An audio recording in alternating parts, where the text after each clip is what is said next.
The Lallan Top Show is brought to you by Pagar Khata. Download the app now. मालिक, क्या इस बार भी late होगा पगार? पप्पू का, राजू का, छोटू का, सबके पगार का हिसाब करेगा तेरा मालिक मिनटों में। वो कैसे? पगार खाता के आकर्षक फीचर्स के साथ, क्योंकि स्टाफ खुश रहेगा तभी तो बिजनेस आगे बढ़ेगा। आज ही पगार खाता डाउनलोड करें।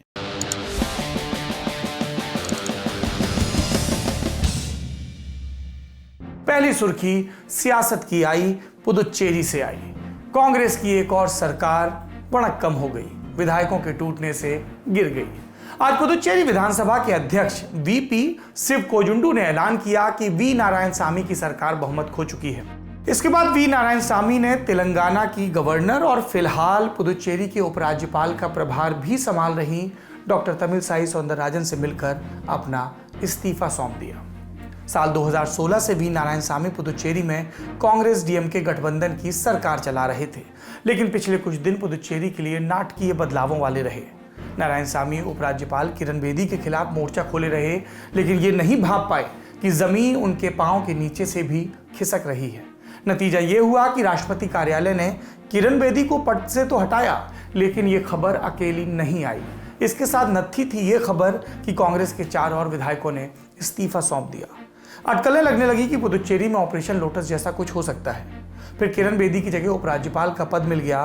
तमिलनाडु में बीजेपी की चीफ रही और फिलहाल तेलंगाना की राज्यपाल डॉक्टर तमिलसाई सौंदरराजन को किरण बेदी को लेकर कहा गया कि वो उस पूरे पॉलिटिकल स्पेक्ट्रम में किसी भी निर्देश के हिसाब से फिट नहीं बैठ रही थी। डॉक्टर तमिलसाई को लाने के पीछे एक वजह और थी। पुदुचेरी में बार बार जो सत्ता पक्ष था यानी कांग्रेस और डीएमके, वो ये कह रहा था कि भाजपा दिल्ली से हम पर चीजें थोप रही है और ये तमिल अस्मिता पर प्रतिघात है। डॉक्टर सौंदरराजन का वहां पर तैनात किया जाना, गवर्नर के रूप में जिम्मेदारी संभालना, भाजपा को लगा कि इससे सत्तारूढ़ गठबंधन, उनका आरोप भोतरा होगा। इसके पीछे वजह वही जानी चीनी, क्योंकि वो भाजपा की तमिलनाडु इकाई के अध्यक्ष रही हैं और वहां के सियासी तापमान से बखूबी वाकिफ हैं। उन्होंने पदभार ग्रहण किया और विपक्ष की मांग को मंजूरी दी। विधानसभा में फ्लोर टेस्ट की मंजूरी। उस रोज तारीख थी 18 फरवरी। इस घोषणा के वक्त नारायणसामी सरकार की स्थिति 50-50 वाली थी। कैसे, ये समझ लीजिए। विधानसभा में कुल सीटें होती हैं 33, जिसमें 30 के लिए चुनाव होता है और 3 नामांकित किए जाते हैं। विधानसभा का मौजूदा आकार है 28 का, क्योंकि 4 विधायकों के इस्तीफे हो गए और एक पहले ही अयोग्य घोषित हो गए थे। अब इस 28 में बहुमत का आंकड़ा होता है 15 का। नारायणसामी के पास अपने 10 विधायक थे, डीएमके के 3 और 1 निर्दलीय, टोटल हुआ 14 का। एक विधायक नारायणसामी और जोड़ लेते तो बच सकते थे, या फिर ऐसी स्थिति आती जब स्पीकर भी वोट डालते।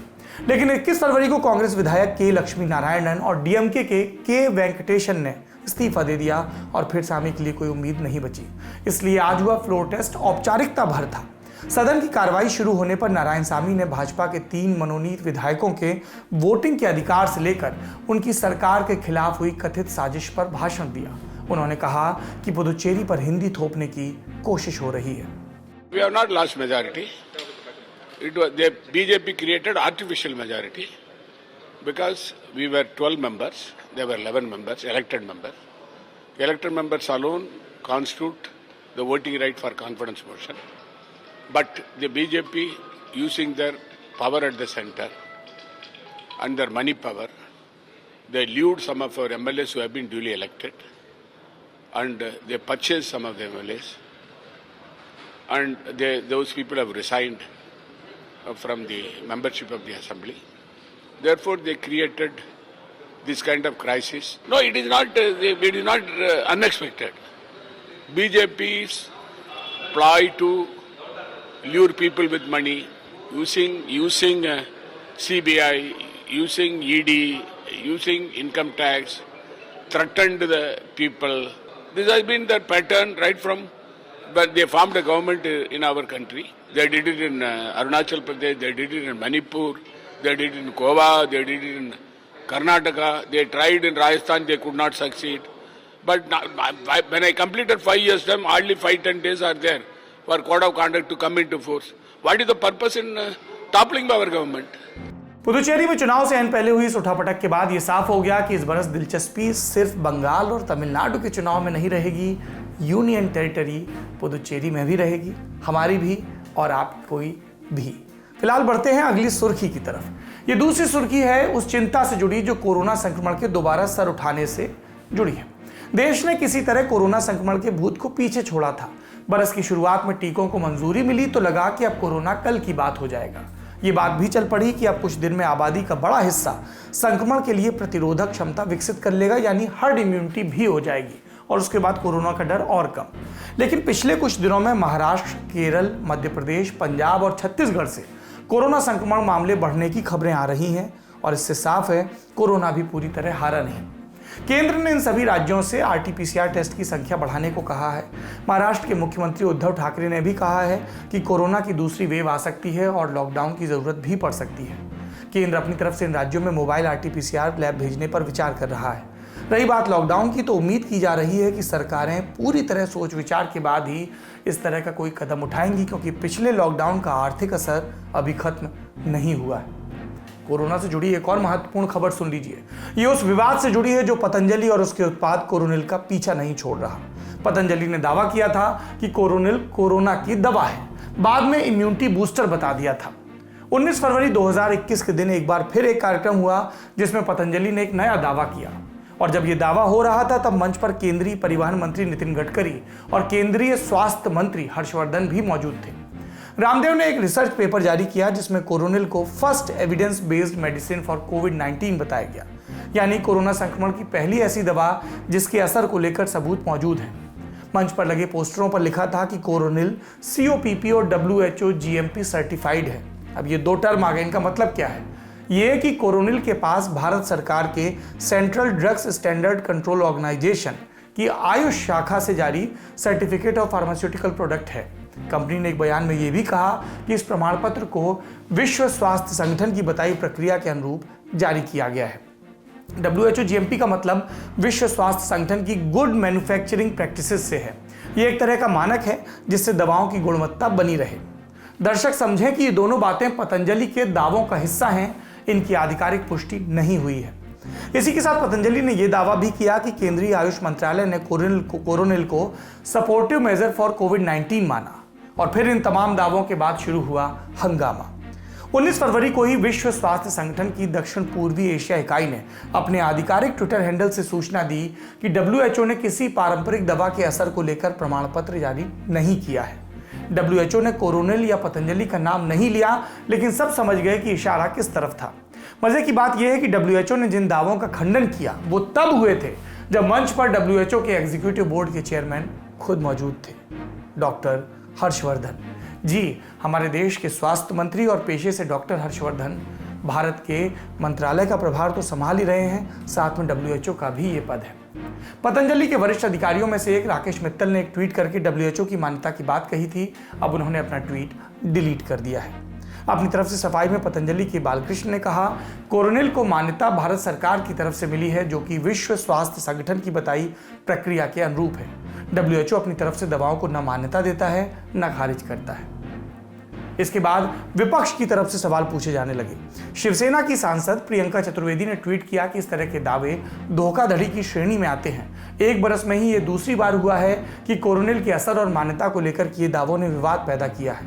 देखना होगा भारत सरकार इन सब पर कैसी प्रतिक्रिया देती है। अगली सुर्खी पश्चिम बंगाल से चुनाव सर पर है और सूबे में केंद्रीय एजेंसियां हरकत में।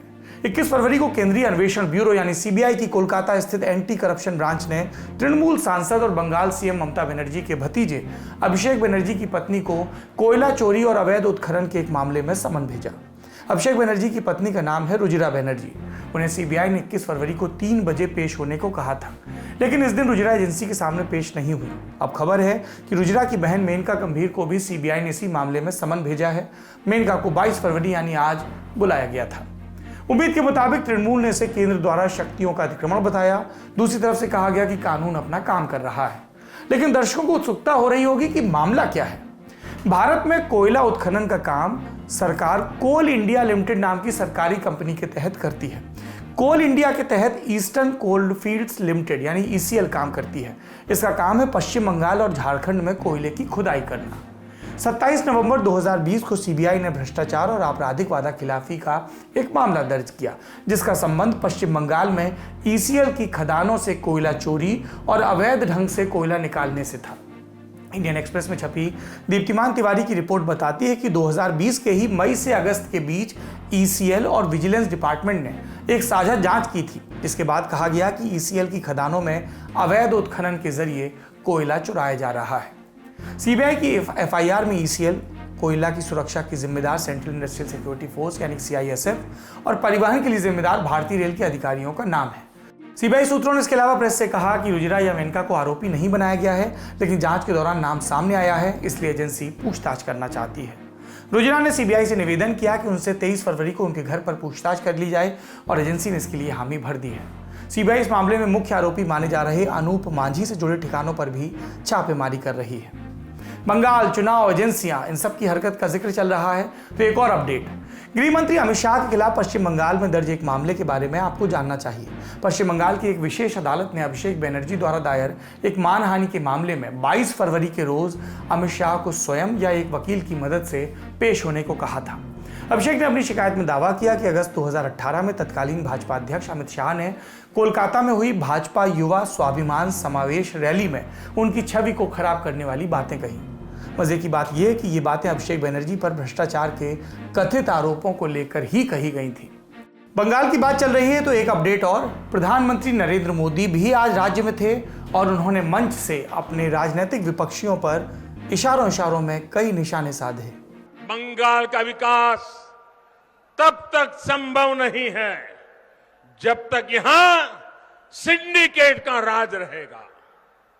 बंगाल का विकास तब तक संभव नहीं है जब तक यहां टोलाबाजों का राज रहेगा।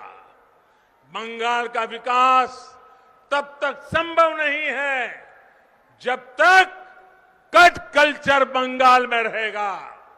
बंगाल का विकास तब तक संभव नहीं है जब तक शासन प्रशासन गुंडों को आश्रय देगा। बंगाल का विकास तब तक संभव नहीं है जब तक कानून का राज पश्चिम बंगाल में स्थापित नहीं होता। ये तब तक संभव नहीं है जब तक पश्चिम बंगाल में सामान्य जन की सुनवाई करने वाली सरकार यहां नहीं बनती है। एक सुर्खी एक दुखद समाचार से भी बनी। दादरा और नगर हवेली से 7 बार के सांसद मोहन ढेलकर आज मुंबई के एक होटल में मृत पाए गए। ढेलकर एक वक्त कांग्रेस की राजनीति करते थे। 2019 में उन्होंने पार्टी छोड़कर निर्दलीय सांसदी का पर्चा भरा और फिर से चुनाव जीते। शुरुआती खबरों के मुताबिक 58 साल के ढेलकर के शव के पास से गुजराती में लिखा एक सुसाइड नोट भी मिला है, लेकिन मुंबई पुलिस ने इसे लेकर विस्तार से कुछ नहीं कहा। पुलिस पोस्टमार्टम रिपोर्ट और जांच से कुछ सामने आने का इंतजार कर रही है। आखिरी सुर्खी बनाई भीमा कोरेगांव केस में आरोपी बनाए गए वयोवृद्ध कवि वरवरा राव को मिली जमानत ने। बंबई हाईकोर्ट ने यह जमानत राव के खराब स्वास्थ्य को देखते हुए दी है। जमानत 6 महीने तक रहेगी। 82 साल के पीवी वरवरा राव पर अनलॉफुल एक्टिविटीज प्रिवेंशन एक्ट यानी यूएपीए की धाराएं लगाई गई हैं। वो जेल भी भेजे गए थे, लेकिन तबीयत बिगड़ने पर अदालत ने उन्हें नानावती अस्पताल में भर्ती कराने का आदेश दिया था। अदालत ने जमानत देते हुए कहा कि अगर ऐसा न किया जाता तो राव के संवैधानिक अधिकारों के रक्षक के रूप में अदालत अपनी जिम्मेदारी पूरी नहीं करती। लेकिन ये जमानत सशर्त है। राव विशेष एनआईए अदालत के अधिकार क्षेत्र से बाहर नहीं जाएंगे। एनआईए अदालत के बुलाने पर पेश होंगे, अपना पासपोर्ट जमा करवाएंगे, मीडिया से केस के बारे में बात नहीं करेंगे और गवाहों या सबूतों के साथ छेड़खानी नहीं करेंगे।